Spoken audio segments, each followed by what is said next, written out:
In this video, we want to explain a little bit about what needs to go on before you actually build a survey. The thought process of what you're doing and why you're doing it are some of the things that we need to understand. So first of all, what is the application that you're working on? Why do you want to build this field data collection survey? So you have the what.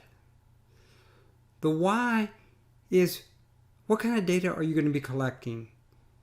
Is it position data? Is it objects, buildings? Is it plants? What are you going to be collecting? And we'll explore that in a little bit more detail in just a few moments. Who's going to be doing the collecting? Is the person who is creating the survey going to be doing the collecting? Is it going to be collected by a large number of different people? So who's going to do the collection? And then once the collection's done, or at least substantially done, how will this data be displayed? Will it be only used for the collector? Will it be used also for the general public? Is it going to be put into a web page? So we'll explore some of this. So how is the information that's collected going to be used? Are you going to utilize location?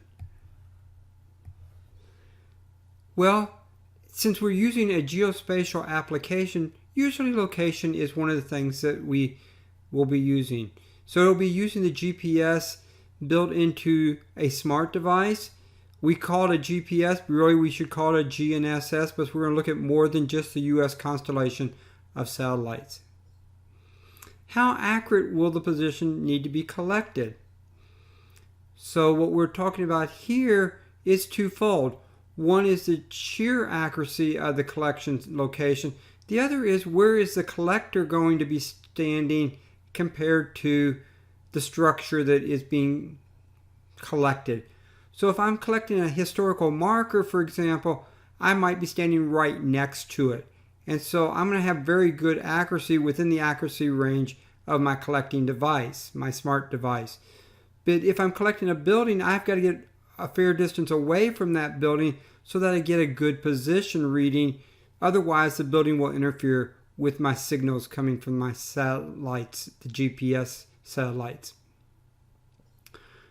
How will we visualize this information? Is it going to be on a web map? Are we going to use it for analysis, such as in Esri's Insights? Is it going to be like a web page, or maybe put in something like Esri's Hub? Or will it be used in something like an operational dashboard? So what it's going to be used for needs to be understood before we go out and collect information and design the survey as well. So the data collector, what are we going to be using? We're going to use a smart device. And I call it a smart device, but this is going to include both cell phones as well as tablets. So we're looking at both of these type of devices. We're going to utilize the satellites, the GPS, GNSS, as I mentioned before. Remember, a GNSS satellite only sends information. None of your information is sent back to the satellite. So if I'm using a cell phone, for example, and I take a position and then I send that out of my cell phone, that's going over a cellular signal. It's not going back to the satellite. And so we're also determining the position of the smart device. We're not determining the position of the actual structure, such as in a building, as I mentioned before. Let us notice that all cell phones, by law, must have a true GPS in them. But not all tablets have a GPS built into them. Some of them use their position by cell phone towers and don't actually have a pure GPS built into it. So you need to be aware of that. We're also not going to work with any external antennas because we want to make this something that everybody can do and not that you have to have a $3,000 or $5,000 antenna. So therefore our accuracy is going to be somewhat limited, maybe 8, 10, 12 feet. But again, what we're going to collect, hopefully if you can get within 8 or 10 or 12 feet, you can find the object. But we could do this with a cell phone with an external antenna and have a lot higher degree of accuracy. But again, we need this external antenna and they can be costly. So let's take some examples that I have built and explain to you some of what we collected so you understand what we're doing and how we collected it and things. So we have an application that we built for historical markers. And things that we have on it is the name of the marker, the text that's wrote on the historical marker, its position using the GPS built in the smart device. If the marker has a number on it, we put that in there. That way we can cross-reference it to maybe a state database or something like that. We classified the marker. And what do I mean by classifying it? We classified what it was about. Was it a place, a person, an object, an event? So that's the type of classification we use. And always in these, we want to put photographs. And that's one of the really neat things of using a cell phone for this, that we can actually put photographs into it. Now in building this application, you can see some of the things that we put in it, but the one in red we omitted.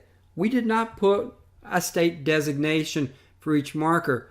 Well, if I want to do an analysis of how many I've collected in each state, I cannot do that because now we've collected 1,000 objects, and with 1,000 objects collected, we'd have to go in there manually and put each state in there, and that would take a long period of time. So that was a mistake that we made. So that's, again, why do you plan out these collection devices that you're going to use before you go out there so you don't have these type of mistakes? Let's take another one that we've built, and this is for wineries. Well, we have the name of the winery, its location, again taken with our smart device. We ask a yes/no question. Is there a vineyard on site? We take pictures of the winery, maybe take pictures of the bottles of wine. We ask questions like, what is their most popular wine? We also ask, is there a tasting fee involved? And I'm going to drop down to the red one here. We also ask in a comment box what the tasting fee amount was. Well, we got all kinds of answers there. We got answers such as $3 a glass. Other answers of just $3, and we don't know anything about it. So this should have been done with what we call a domain here, and that would be like a pull down, see, in like a word processor, and give me only certain selections that I can use. So these domains are going to be really critical in what we do, and we'll show you when we actually get into building the collection device how to create these domains. And then of course we ask who did the collection, because we have multiple people potentially using this app. One more that we built, this is for collecting apps on Civil War battlefields. So if you've been to like Gettysburg, Pennsylvania, to that battlefield, there's just hundreds and hundreds of markers on that battlefield. We'd like to have a nice accurate position for each one that we can use to determine historical events of that battlefield by looking at the monuments. So some of the things we asked was, what's the name on the monument? So is it a unit's name? Is it a person's name? Event name? Again, location. Was it a Union monument or a Confederate monument? So what army was it commemorating? So we have three choices there, Union, Confederate, or other. What's it made out of? Is it made out of stone? Is it made out of metal? Is it made out of wood? So we ask what kind of construction material. Again, who the data collector was. We took photographs of it. Generally, we take more than one photograph. And one of the fields we had was the name of the battlefield, because this one collection device can be used at Antietam, it can be used at Gettysburg, at Chickamauga, so it could be used at lots of different battlefields. So we wanted to have the battlefield name, and we wanted it to be in a domain, so you didn't have to sit on that small keyboard and figure out how to spell Chickamauga, for example. Well, someone has to populate that domain. And one of the things we found out that we needed to do was make sure that the domain of any battlefield that we might be visiting was correct with all the different battlefields in it, and not add it after we return, because that caused us lots of problems, because we used an other when we were out collecting at one certain battlefield. So again, another application that we have built, and some of the problems that we had by not thinking everything completely through. So let me talk a little bit here about domains. Let me turn on my marker. So what a domain is, and I sort of gave you some impressions of that just a moment ago, is a list. It's a list that you select from. Well, that's important that you don't have misspelling, so you put everything in domains that possibly could be there. That's not saying you don't leave places for comments, and we'll talk about that in just a moment. But even things like yes, no answers. So for example, let's just think about a yes, no answer. I could answer that capital Y. I could answer it lowercase y. I could answer it capital Y-E-S. I could answer it lowercase y-e-s. So there's different ways I could answer that yes, no question.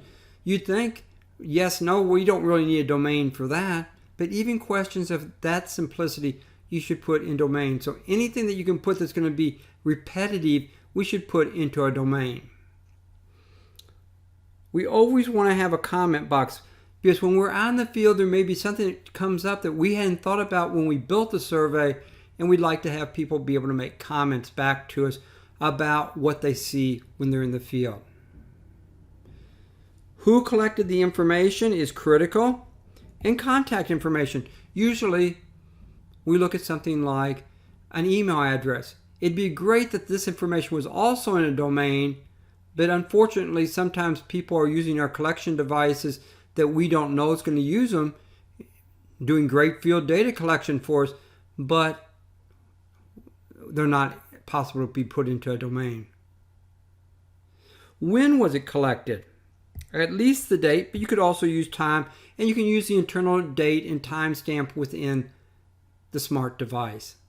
Photographs are a must, and usually you want to make sure that you give the people ability to make multiple images. And anything specific about whatever is being collected. So whatever the purpose is, we want to make sure we have the right specific questions for the purpose of that survey. So what are some of the things that we might collect? Well, we might collect public art. What's public art? It's freestanding art that usually is in a community. It might be as simple as painting bicycles and placing them at places and putting flowers in them. It might be much more complicated than that. So what attributes would you collect? A question might be, do you collect architectural features on buildings as part of public art?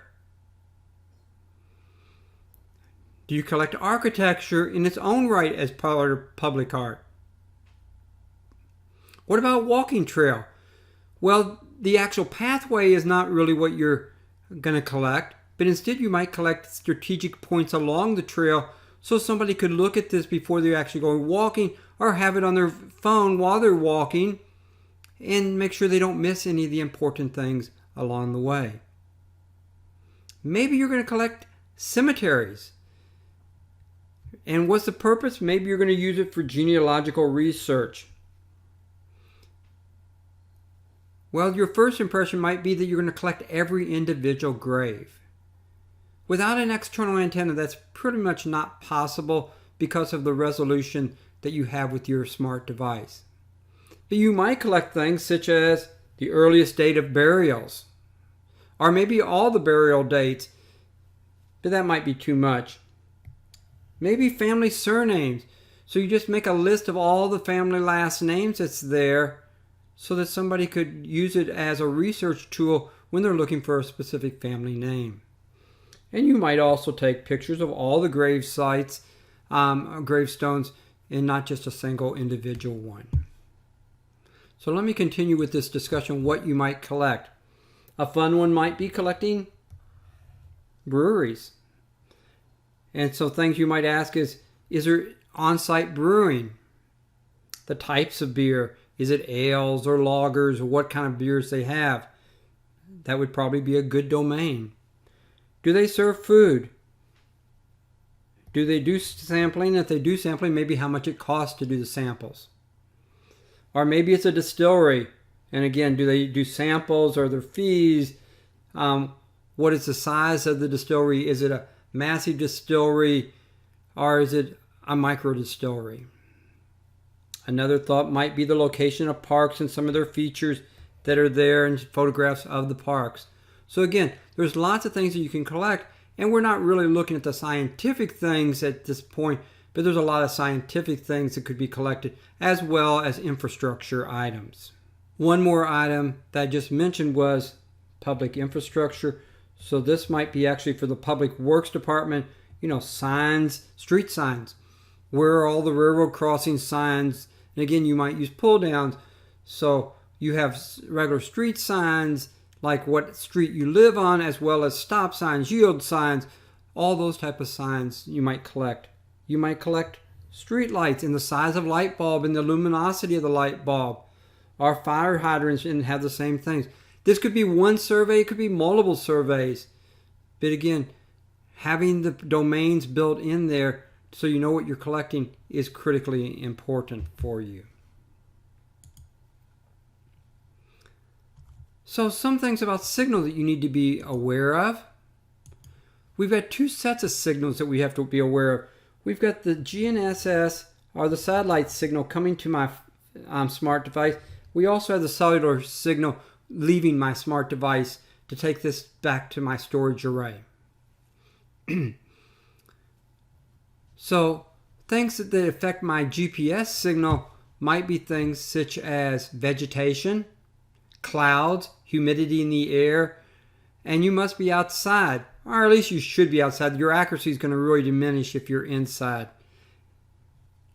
You also have, with the cell phone, lack of coverage in rural areas. So if I'm out there collecting hiking trails in a rural area, I may not have any satellite cell phone. Or even a small community where I'm collecting a historical marker, I might not have good coverage. And then of course vegetation also blocks our cellular signal to some degree. So those are some things that we need to be aware of as well. Well, what's some basic elements that we need to worry about for any survey? Part of it's doing research.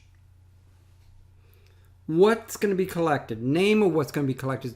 So you got the research, and then as you're out there, what is collected? Type of items. Is it, again, like a historical marker, the items that might be common on a historical marker? So maybe I need to look at 30 of them before I finish my survey so I know what I should be collecting and what I don't have to collect. Things to be put in domains. Don't forget about that. That's critical. Everything you can put in a domain, put in a domain. It might be a pull down, it might be a checkbox, but whatever you can put in that way is going to help the researcher, the collector outside. Geographical locations, and there's multiple ways you can do this. Obviously, the simplest way is using the location devices built in the smart item that you're using. But you could do it by geocoding. If you knew the street address, you could do it by geocoding. Or you could put the latitude, longitude in, or some other coordinate system as a way. You always want to know who's doing the collecting, because the person doing the collecting, if there's some problem with the data, might be able to help you solve it without having to go back and resample that event. When was it collected? It's important to know when, because things change. It's a historical building. You collected it in 2020. In 2022, somebody goes to view that and it's gone. So by knowing the time. As we noted before, pictures are critical. Comment boxes, always, you need to have at least one comment box, and make sure there's sufficient characters that can be put into that comment box. That it's not just 60 or 70 characters, because that goes away very, very quickly. And again, survey specific things. What are you collecting, why you're collecting, and things that are specific to that. So if I'm collecting species of plants, it might be what the species is. That would be specific, that would not be on a historical marker collection. So specific things for that collection. So when you design this, we want you to think broadly, and could use the same survey for other things. So if I build a survey for my hometown, could I also use it in the next adjoining town?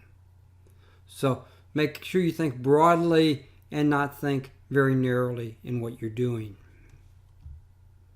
So let's go and look at what we might build a survey for. In fact, this will be the one that we'll build as a demonstration project for us. So what we've decided to do is we're going to build a survey for the city of Jeffersonville, Indiana, my hometown. And we're going to build this as a walking tour. I used plural here, but maybe after you collect the information or look at what kind of information is available to you, you may decide it should be separate tours. It still could be a single collection device, but maybe you create it in separate tours. Instead of making a 10-mile long tour, you make a bunch of 2-mile long tours. So what do we know about Jeffersonville, Indiana? It's located on the north shore of the Ohio River. It has had numerous floods, and the most devastating was in 1937. We have Sanborn maps. If you've not played with these historical maps, it would be very useful to. But what we can look at on a Sanborn map is what buildings existed at the turn of the 1900s, and see if they still stand, and actually include the Sanborn map maybe in some of the ways that we build this out. This city was founded in 1802. We have a walking bridge across the Ohio River to Louisville, Kentucky. We have a very active public art commission. And some of the oldest buildings are south of Court Avenue on Spring Street. Also, we have a fire museum here with some very, very rare pieces of fire protection equipment. At one time, we had the largest inland shipyard, which recently closed. There's a county museum and also the Howard Steamboat Museum in the community. There are a fair number of historical markers in the community. There's a candy store that's been around for more than 130 years. And we have historical photographs of the community taken in the 1930s, 1920s that have been blown up and put on the side of buildings. What we're looking for creating here is an embedded story map as the final product that can be used by the general public. There might be other uses, but that is our target as we're designing. So you can start to see some of the fields that I might need to put into my survey. In the next video, what we're going to do is show you actually how to build the survey.